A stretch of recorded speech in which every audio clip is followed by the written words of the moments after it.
जी अस्सलाम वालेकुम। कैसी है मेरी यूट्यूब फैमिली। आई होप आप सब लोगों का रमज़ान बहुत अच्छा गुजर रहा होगा और जो ये मेरा व्लॉग देख रहा है अल्लाह ताला उसको हमेशा खुश रखे, आबाद रखे, आमीन सुम आमीन। तो ये है सुबह सहरी का टाइम। मैं बना रही थी चाय अपने लिए और हस्बैंड के लिए सहरी में, क्योंकि रात का खाना तो हम लोग ने लेट ही खाया था, तो अभी सिर्फ सहरी में चाय पी रहे थे। साथ मैंने एक बन ले लिया था हाफ़। तो सुबह सहरी करने के बाद मैं तकरीबन नमाज़ पढ़ी और नमाज़ पढ़ने के बाद मैं सो गई थी और फिर सुबह 6 बजे उठी थी। फ़ातिमा को स्कूल जाने के लिए तैयार किया और फिर हस्बैंड को नाश्ता बना के दिया, वो अपने काम पर चले गए। तो उसके बाद मैं बैठ गई थी, तकरीबन एक पारा मैंने पढ़ा और उसके बाद मैं दोबारा सो गई थी। तकरीबन 8:30 बजे का टाइम था जब मैं दोबारा सोई हूँ और उसके बाद मैं उठी हूँ 11:30 बजे और फिर 12 बजे फ़ातिमा को स्कूल से छुट्टी होती है तो उसको स्कूल से वापस लेकर आई, उसको लंच थोड़ा सा बना कर दिया और उसके बाद फिर ज़ोहर की नमाज़ पढ़ी और इसी तरह जो था वो सारा दिन गुजर गया। और अब है तकरीबन 3 बज रहे हैं, 3:30 हो रहे हैं और आजकल लाइट भी बहुत ज़्यादा तंग कर रही है। तो आज मैं बना रही हूँ बीफ मंचूरियन और बहुत सिंपल तरीके से। तो ये ईद स्पेशल रेसिपी भी है। अगर आपका ना कुछ लंबा कुछ मतलब बनाने को दिल कर रहा हो, ऐसी कोई रेसिपी जिसमें टाइम बहुत ज़्यादा लगता हो, तो ये आप बीफ मंचूरियन बना सकते हैं।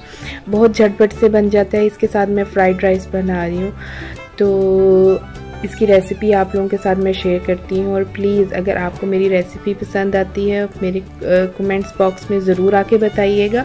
और जिसने अभी तक मेरा चैनल सब्सक्राइब नहीं किया हुआ प्लीज़ अभी के अभी जाइए और मेरा चैनल सब्सक्राइब करके मुझे इनकरेज करिए ताकि मैं आगे और मज़ीद रेसिपीज़ आपके साथ शेयर करती रहूँ। अपनी ज़िंदगी के उतार चढ़ाव जो हो रहे हैं आजकल, वो सब आप लोगों के साथ शेयर करती हूँ। तो चलें स्टार्ट करते हैं आज की रेसिपी। तो यहाँ पर तकरीबन मैंने 1 पाव के करीब बीफ ले लिया था और मैं उसको बारीक बारीक जो स्ट्रिप्स थी उसकी मैं कटिंग कर रही थी। और आपने बहुत ज़्यादा मोटा मोटा नहीं इसके बनानी पीस करने, बहुत थिन आपने इसके रखना है ताकि इसको गलाने की ज़रूरत ना करे। जब आप फ्राई कर रहे हो ये अच्छे से फ्राई करने के दौरान ही गल जाए। तो यहाँ पे तकरीबन आधा किलो में 1 पाव तकरीबन मैंने बीफ का गोश्त ले लिया था, उसकी स्ट्रिप्स बना ली थी। और अब इसके अंदर मैं 2 चम्मच जो है वो कॉर्नफ्लोर के डाल दूँगी और साथ में ही मैंने एक जो टीस्पून था भर के मैंने लहसुन का वो शामिल कर दिया था और 1 टीस्पून मैंने लाल मिर्च डाल दी थी और हाफ़ टीस्पून मैंने नमक का शामिल कर दिया था और थोड़ा सा गरम मसाला भी ऐड कर दिया था ताकि कोई स्मेल वगैरह ना हो, वो ख़त्म हो जाए। और साथ में ही तकरीबन 2 टेबलस्पून भर के मैंने सिरके के ऐड कर लिए थे। और अब यहाँ पे मैं इसको अच्छे से मिक्स कर लूँगी और इसको मैरिनेट होने के लिए रख दूँगी तकरीबन 2 से 3 घंटे के लिए।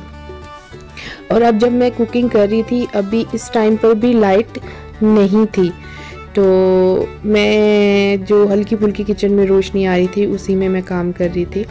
तो यहाँ पे मैंने इसको अच्छा से मैरिनेट कर दिया था, 3 घंटे के लिए रख दिया था। और 3 घंटे के बाद मैंने इसको थोड़ा सा पैन में ऑयल लिया था और उस ऑयल में मैं इसको फ्राई कर लूँगी। ज़्यादा ऑयल नहीं लेना, बिल्कुल थोड़ा सा ऑयल लेना है, 3 टेबलस्पून कर ले इतना आपने ऑयल लेना है, उसमें इसको फ्राई करना है। तो इसका मैंने एक ही बैच में मैंने सारा जो था बीफ वो शामिल कर दिया था और इसको कवर करके रख दिया था। और तकरीबन 10 मिनट बाद मैंने इसको अनकवर करके इसको अच्छे से फ्राई करके और अब इसके अंदर मैं क्यूब्स में मैंने प्याज और शिमला मिर्च काटी थी वो भी शामिल कर दूंगी और इसको भी 5 से 6 मिनट के लिए अच्छे से फ्राई कर लूँगी। और इसको आपने गलाना नहीं है, आपने इसको तकरीबन 50 से 60% इसको आपने सिर्फ इसके अंदर पकाना है। और ये मैंने हाफ़ टीस्पून काली मिर्ची का शामिल कर दिया था और थोड़ा सा नमक भी शामिल कर दिया था।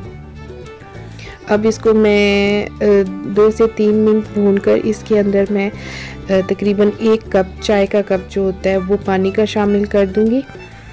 और साथ में ही मैंने चिली गार्लिक केचप ले ली थी, सॉस जो होती है वो ले ली थी और वो तकरीबन 4 टेबलस्पून भरकर मैंने इसके अंदर शामिल कर दी थी। और अब मैं इसको कवर करके रख दूँगी ताकि ये अच्छे से पक जाए। और इसमें मैंने कॉर्नफ्लोर नहीं डाला था, उसके बगैर ही माशाल्लाह इसकी जो सॉस थी वो काफ़ी गाढ़ी हो गई थी। अगर पतली हो रही है, आपको पतली लग रही है, तो आप इसमें 1 टेबलस्पून पानी के अंदर कॉर्नफ्लोर को मिक्स करके इसके अंदर शामिल कर सकते हैं। और यहाँ पर मैंने इसका फ्लेम ऑफ़ कर दिया था। और ये है फाइनल लुक मेरे बीफ मंचूरियन की। और माशाल्लाह बहुत ही मज़े का बना था और झटपट से बना था। और साथ में मैंने वेजिटेबल फ्राइड राइस मैंने बना लिए थे। इंशाल्लाह उसकी भी रेसिपी आइंदा किसी व्लॉग में आप लोगों के साथ शेयर करूँगी। तो इसके साथ ही अब मैं आप लोगों से इजाज़त चाहूँगी और रिक्वेस्ट करती हूँ कि जिसने अभी तक मेरा चैनल सब्सक्राइब नहीं किया, प्लीज़ अभी के अभी जाए और मेरा चैनल सब्सक्राइब करें। और इसके साथ ही आप अपना और अपनों का ढेर सारा ख्याल रखें और मुझे दें इजाज़त। अल्लाह हाफ़िज़।